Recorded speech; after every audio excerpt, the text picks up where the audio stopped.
Hi, everybody. Welcome back to another episode of Energy Works. And I think this could be labeled as a foundational episode of Energy Works, and maybe one that we will refer people, if we want to project ourselves into the future, when we may refer people back to who maybe come to the podcast, midstream after we've been up for a while, because the topic of today's episode is the Energy Medicine Yoga Wake Up, which was created by Lauren. And it is a foundational, if not the foundational practice of practicing energy medicine yoga, which was also created by Lauren.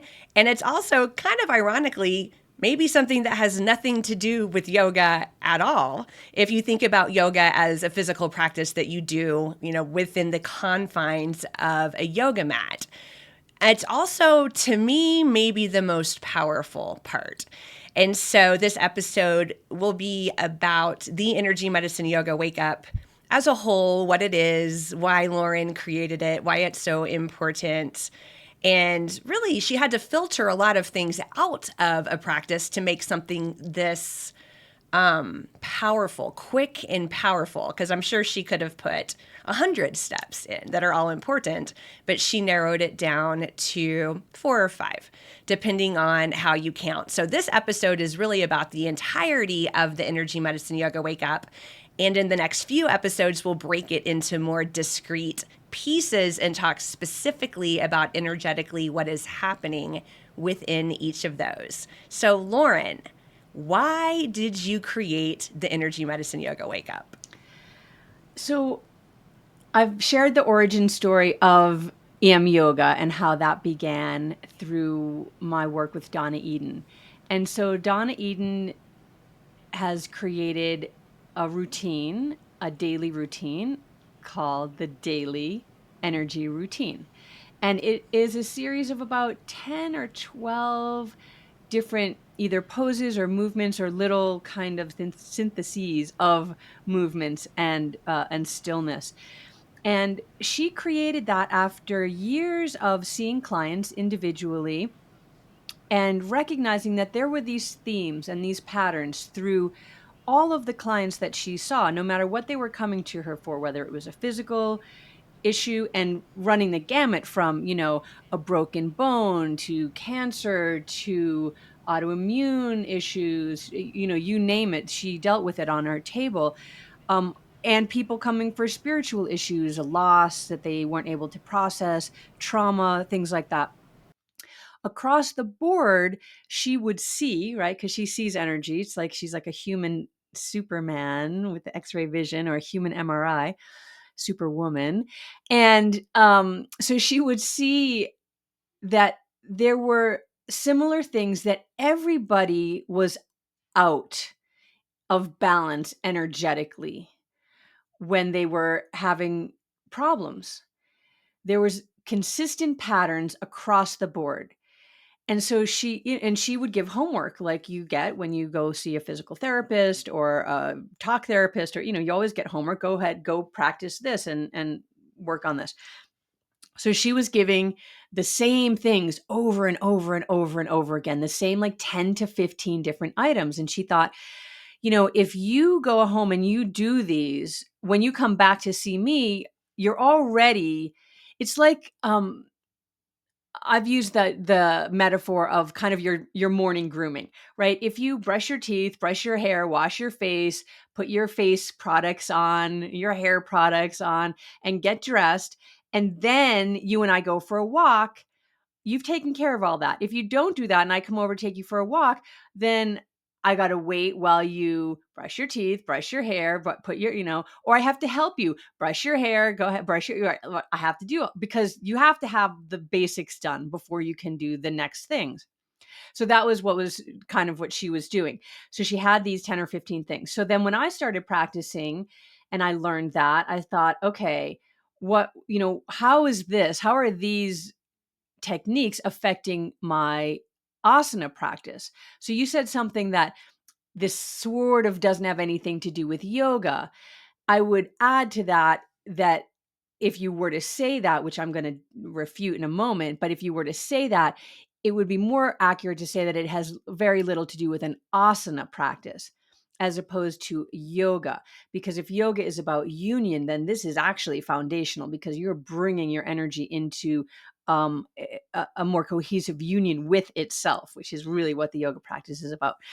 Okay, so but we're talking about asana practice, and at that time, I was teaching primarily asana, meditation and pranayama, yes, but Western yoga, for the most part, for a long time, was primarily asana, and that's what I was teaching a lot of, especially at the military college, where I started to put this all together. So I would get onto my mat and kind of figure out, well, what is this doing, and what is that doing, and what is the most important thing? And I winnowed it down to what I felt like was the essential pieces of organizing your energy. That was getting it to move in the right directions, getting it to remain in those directions and not kind of sprawling out and go, haywire when you stop looking at it for a moment or stop paying attention to it, and starting to repattern again. And we're going to get into this more in the next few weeks, but repattern to these optimal energy patterns. So you think about, again, the metaphor, I'm going to switch metaphors now. It's wintertime and the roads are all covered in snow. No one's going anywhere. But you get the snow plows out and you start to clear the roads, and then energy, the cars, people can move along them again. So similar to that, what are the essential things? Like, do I need a snow plow? I need a sander. Maybe I need some people doing shovel work on the sides. Like, what's the essential thing that I need? I don't need, whatever else I don't need, just those essential things. So I started to put those together and practice those. And what I discovered with just those, there are 5 pieces of it, it changed my practice. I would just do that little thing and it takes less than 5 minutes. You can do it in 3 minutes. You can really do it in 2 minutes. And it would change my whole practice. And I started to feel that, like, this is all you need to do. If you just do this and then your yoga practice, it's like if you just plow the roads, then you can drive to work and you can drive home. Like, that's really what your goal is. You want to get to where you're going and come home from where you're going. And you could do that. You didn't really need to do anything else. But more than that, it amplified. The practice was able to sink in more. You were able to, everything worked better with just this little piece. And when I first started creating energy medicine yoga, I thought, well, that's it. We just do this little piece. There wasn't energy medicine yoga at that time. So I was just like, well, I'm just going to add this little piece on to everything else that I teach. Everyone will just do this, and then we'll do the rest of the traditional yoga practice. So that's how the Wake Up started. And it started with just those few pieces. I took 4 of the pieces that Donna teaches in her daily routine, which is about, like I said, maybe 10 pieces. I took 4. And then over time, a 5th piece evolved. And that came from my studying with Zach Bush, who is this incredible doctor. I'm actually going to go on a limb and call him a healer, brilliant scientist.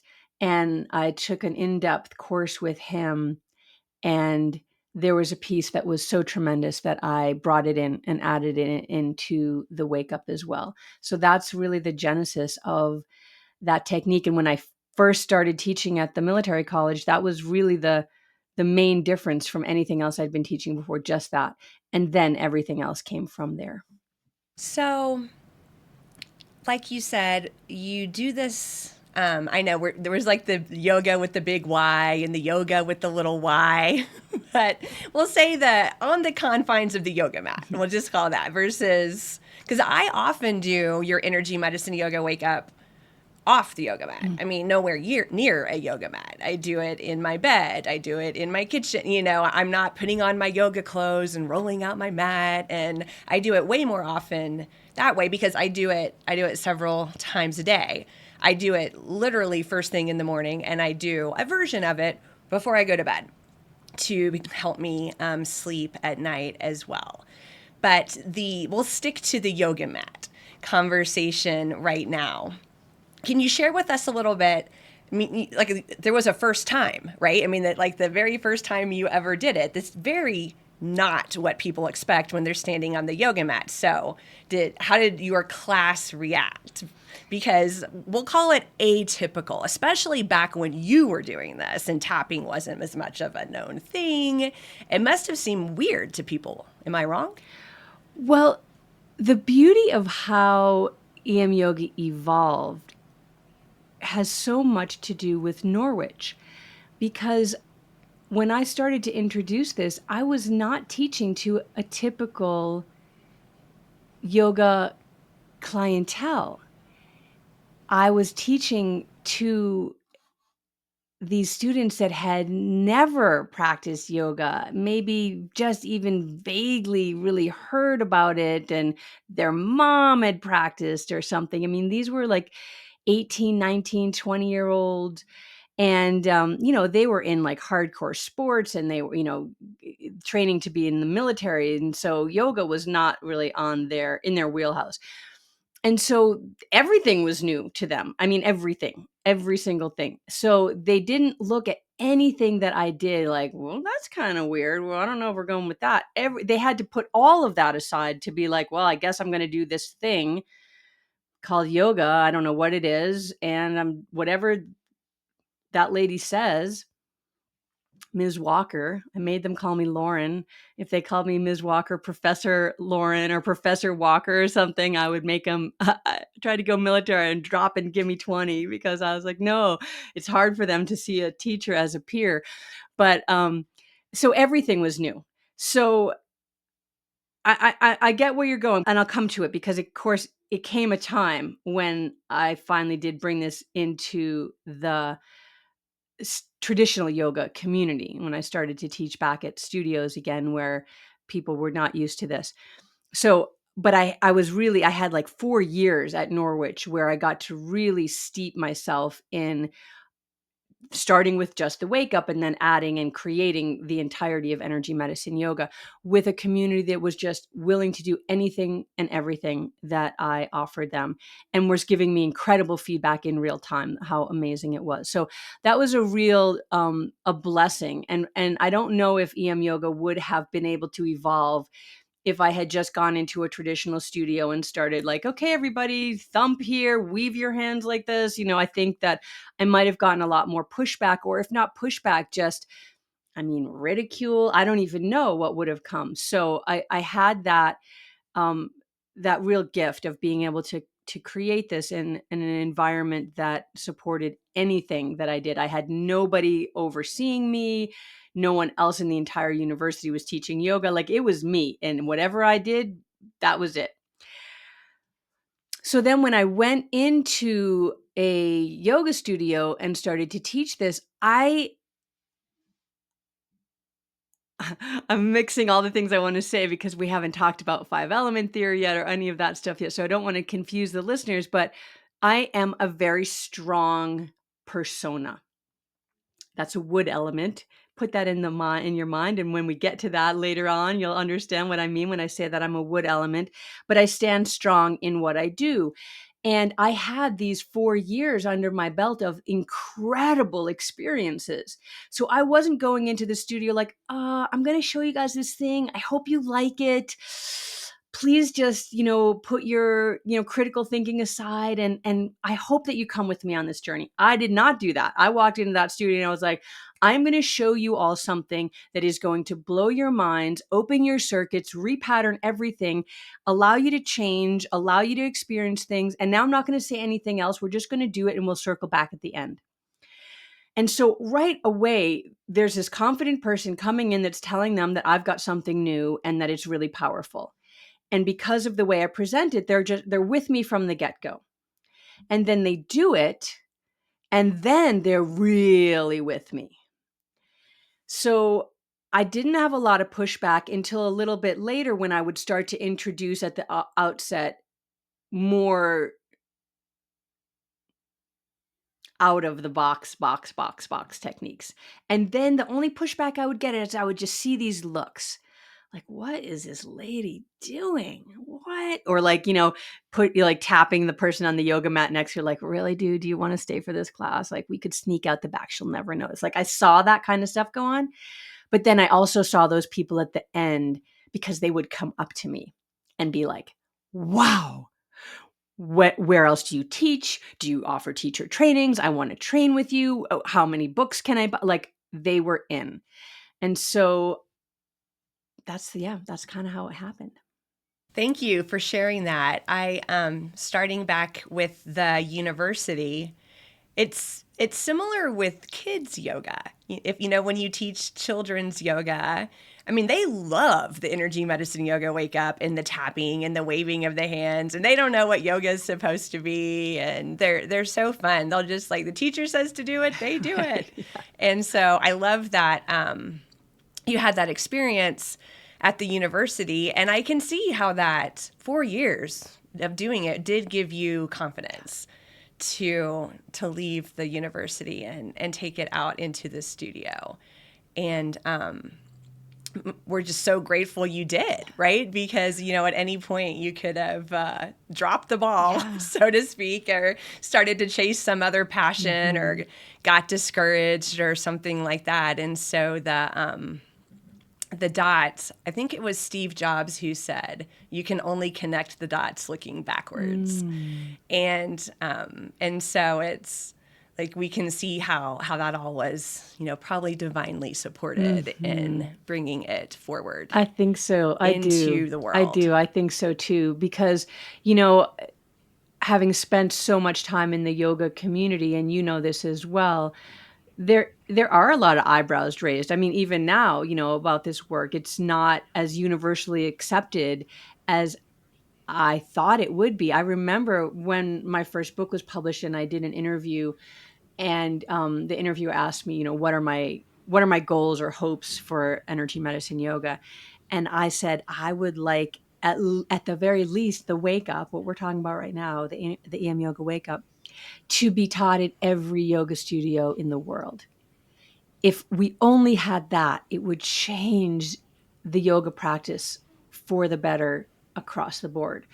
And I didn't honestly think that that was a heavy lift, because it's such a simple thing. You can do it anywhere. Like you said, I do it off the mat all the time too. Like, that's the beauty of Donna's techniques, is you can do them anywhere. I happen to weave them and more into a yoga practice, but you do them before you go on a job interview, before you play at a tennis game, before you go on a date, like all of it. Like, it just organizes you. It organizes you. It brushes your hair, it brushes your teeth, it puts your face on, like, it organizes you. And so I didn't think it would be so much pushback, or sort of just not disinterest of something so powerful. I think that's starting to change and shift a little bit now, but it's surprising. It's still surprising to me how inflexible a lot of the yoga world is. It's a big surprise, but that might be a whole topic for another podcast. So, we will dive into the energetic specifics of what is happening in the body with each piece of the EM Yoga Wake Up. But do you want to do a really quick, high level, like cursory naming of what the 5 different pieces are? Sure. Let's see. Do you want me to name them and tell you what each one does at a high level, and then we'll break them down, or you just want me to name them? Yeah, Yeah. yeah. Just, to maybe make the listener be like, ooh, I want to learn more. Okay. So there's 5 pieces. It starts with the thumps. We call the thumps one piece, even though there's 4 thumps. And that's about waking your energy up and getting it moving in the right direction. Maybe we'll do another podcast on the rules of energy, but energy actually has rules that it follows. It's not just this sort of free form, like, whatever. It's like, it has rules that it follows. So one of the rules is it needs to go forward if it's going to do its work, right? I mean, back to the car metaphor, if you're trying to drive somewhere, it's really more easy to drive going forward than to drive in reverse. If you've ever tried to back up a trailer, or even just a car on, like backing into a parking space, forward is easier. So that the first move is all about getting your energy to go forward. The thing that surprises most people is, well, isn't your energy just going forward? Like, doesn't it know what to do? But all of the things that are in our world that interrupt any process that we're going through, whether it's, driving down the road and there's a construction sign and you have to take a detour, we have those in our lives all the time and in every part of our physiology and biology. And so we have to help it along. Okay, so that's the first one. That's the first piece. The second piece comes from Zach Bush, and that is the silence.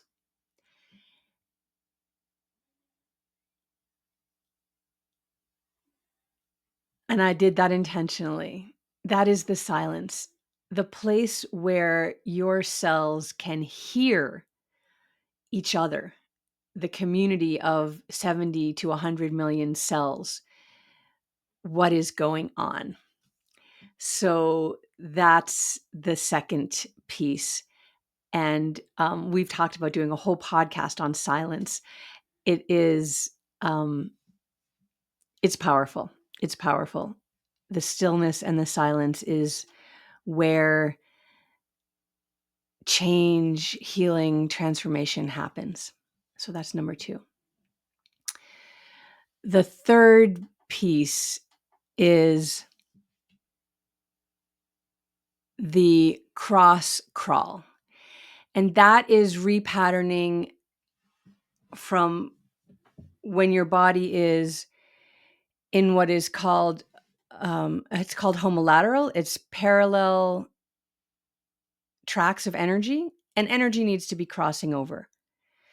And so that's another rule of energy. And we'll talk more about that later, of how the energy crosses over the body and why that's so important and how we can help that. And the last 2 pieces, the zip up and the hook up, are about working with the aura and the boundary systems of the body and the fields that surround the body. So those are kind of a super quick, as you said, super high level view of what the wake up is. A little appetizer Mm-hmm. for when we dig deeper in the next few episodes. Mm-hmm. Well, before we wrap this one, Lauren, is there anything else you want to say about the Energy Medicine Yoga Wake Up? I mean, we are going to talk a lot about it. What I would say is that if you don't do anything else or learn any other parts of EM yoga, that one would be a real key to take, which goes back to my original desire to have it in every yoga studio before every yoga class.